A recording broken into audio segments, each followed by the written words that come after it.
Morning, ladies and gentlemen. It's a privilege and honor to be present here this morning. Initially, I'd like to thank AIOS, Dr. Jayant Kulia, and Dr. Shumuna Chatterjee for inviting me in this IC. So I don't have any financial interest in this presentation. So that's the symbol of the Supreme Court of India. And little bit of glossary. CPA means Consumer Protection Act. MLC is medical legal case. Plaintiff is the one who takes the case to the court. OP is the opposite party. Here, the doctors are the opposite party. A summon is an order to attend the court. Res sub judice, that is, when the litigation is awaiting judgment. Contributory negligence, patient lost to follow up or refusing treatment leading to complications. IPC is Indian Penal Code. CRPC is Criminal Penal Code. So that's my experience with judiciary. As a medical superintendent, I had defended my organization twice at the State Consumer Forum, successfully. Once at the West Bengal Clinical Establishment Regulatory Commission through arbitration successfully. And in a personal level, I have fought ejectment suit in Shialda Civil Court from 2008 to 2019 and won it. And I'm well versed in facing cross-examination standing in the witness box of the defense counsel.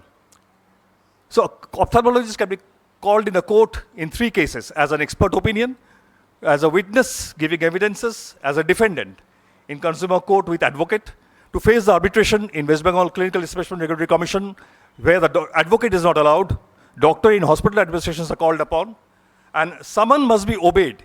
If disobeyed, civil case, you have to pay compensation. In criminal case, fine or imprisonment is there.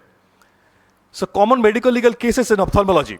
Mainly it's cataract surgery related complications or surgical complications, then it's PBK, it's globe perforation, RD, negligence in post-op checkup, endophthalmitis from anti-VEGF injections, untimely diagnosis of ROP or glaucoma leading to blindness, complications in camp surgeries where there is cluster endop, eye trauma, fist injury, road traffic accident, but the dangerous is death in OT or death after an anaphylactic shock. So medical negligence, what the court wants to see is whether the doctor has exercised reasonable degree of care and skill. So an ophthalmologist, you will be surprised to know that an ophthalmologist is answerable to all the courts, from district, state to Supreme Court, to all the consumer forums, district, state to national, state medical council, national medical council, apex body in case of ophthalmologists, it's a RIO if the case goes there, to the social media, to press, print, electronic media, and to police. So how to face the court? This is the topic. So the more you sweat in peace, the less you bleed inward. That is, good documentation leads to good records, leads to good defense. Judiciary goes by hardcore evidence and factual details and not by emotion or sentiments. So how to face the court? Again, I said preparation is the most important thing. Execution should be through your legal advisor and firm. Please, please, please break this myth. I am paying a very huge premium. My legal company will take care. No. A strict no. A legal company fellows, they don't know anything about medicine, neither about ophthalmology. So you have to prepare your own brief. And while preparing, please highlight the points. And while you're making a copy, you have to first copy the question raised by the opposite party, then you give the answer. And again, never waive off your bills, professional fees, because the court becomes suspicious. Court doesn't want you to do a philanthropic job. They expect you to be a professional. So you have to charge your bills. Never perform a procedure without consent, and never allow finance to control your medical decisions. These are the clauses, are the IPC sections which we use for doctor's defense. Mainly, it's almost the same, that I've done a procedure which was good for the patient with consent, but something went wrong. That was an accident, and there was no intention to harm the patient. And to prove that it was a right procedure, you have to prove it through Boehm's test, that is by giving evidences. So these are the two decrees that we always take for doctor's defense. Kusum Sarma versus Vatra Hospital, where it is said that negligence has to be culpable or gross, not error of judgment. Not getting desired result is no negligence. Difference of opinions is no negligence. A doctor is liable only when his conduct fell below standard of reasonably competent practitioner in the field. And this, as already mentioned by my previous speaker, Honorable Judge Markandeya Court's judgment that whenever a complaint is received against a doctor or a hospital, the consumer forum should send it to the medical committee before issuing notice to the opposite party. Police must not harass or arrest doctors unless proved otherwise. And there's, So how to face the court? Never rely completely on your advocate, legal firm, professional indemnity company. Prepare your own brief. The first reply has to be rock solid because you have to negate all the allegation points. And in case of hospital problem, always make an inquiry committee comprising of 2 doctors and 1 from the administration. Because the court will want to see whether the inquiry committee has been made or not. Again, this I'm requesting all surgeons present here this morning.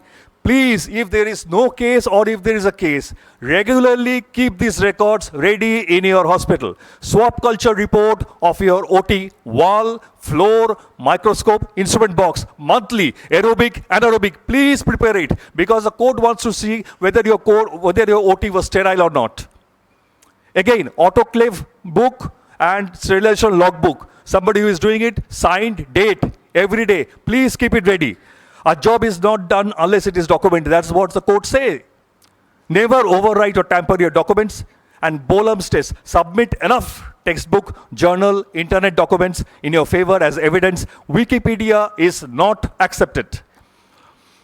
When the complaint has been lodged by the opposite party, that is the plaintiff, search for the treatment record for defaulter, loss to follow up or non-compliant. This is tantamount to contributory negligence.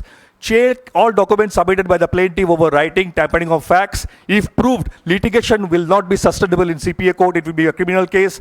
Never answer phone calls, text message when the litigation is sub judice. Avoid out of the court settlement. How to face the court? This is the practical thing. Execution. Your attire has to be formal. Always stand up during entry and exit of the honorable judge. Never sit cross-legged in front of the judge. No need to say bow or say my lord. That's a colonial culture. A namaste or sir, madam or namaskar will be enough. In witness box, there is no provision of "Main Gita pe haath rakha saugan kar." No, that's all in the movie. Okay, that doesn't happen in personal life, in professional life. Always carry an ID. Okay, and don't be nervous. As an expert witness, you are present to assist the court. You are not accused. So always your answer should be brief to the point, depending on the records. If you don't know any particular answer, say from the available records, I cannot say anything definite about it. After your deposition, the subject matter will be given to you. You can check the spellings, but you have to sign by the side of it. You cannot change the abstract form. And show respect to the court before leaving. And if you're an expert witness, you can ask for TADA. So what is the judge's point of view? Did the doctor fulfill his or her duty? Did the doctor provide a standard care? Was the incident foreseeable given the nature of the incident and training of the doctor? Did the incident cause the patient harm? And did the harm cause financial damage to the patient? In WBCRC, it's more or less the same, but there is no, advocates are not allowed. Doctors in administrations are called about. They usually look after the logistic problems, and submission is either in Bengali or English. And again, be careful while talking over phone. That is usually given as a recorded evidence, and serve copy of your documents to the plaintiff. So the take-home message, this is the last slide. Never take complaint personally. I have seen in my career that doctors become upset. Oh, I've been practicing for so many years diligently, and now having a complaint. Anybody in this planet, in this country, can lodge a complaint against you. So don't get emotional. Accept it as a part of the system, just like a sportsman. A sportsman can't say that I will never have a sports injury. Similarly, doctors now practicing in India can't say that there will not be any litigation against them in the career. But a litigation doesn't mean that you are at fault. So prepare your defense from consulting books, journals, internet, your seniors, your advocates, a professional indemnity company. Always keep good rapport with your colleagues. Maintain MLC register. Always provide first aid to your emergency patients. Onus lies on the plaintiff to prove that they were negligent. And remember, complication and negligence is not same. Admit complication, but always defend negligence. The last point, this is from the aviation industry. I have seen old pilots and I have seen bold pilots, but I've never seen a bold pilot getting old. So always play safe within your jurisdiction. Thank you, ladies and gentlemen, for your patient hearing.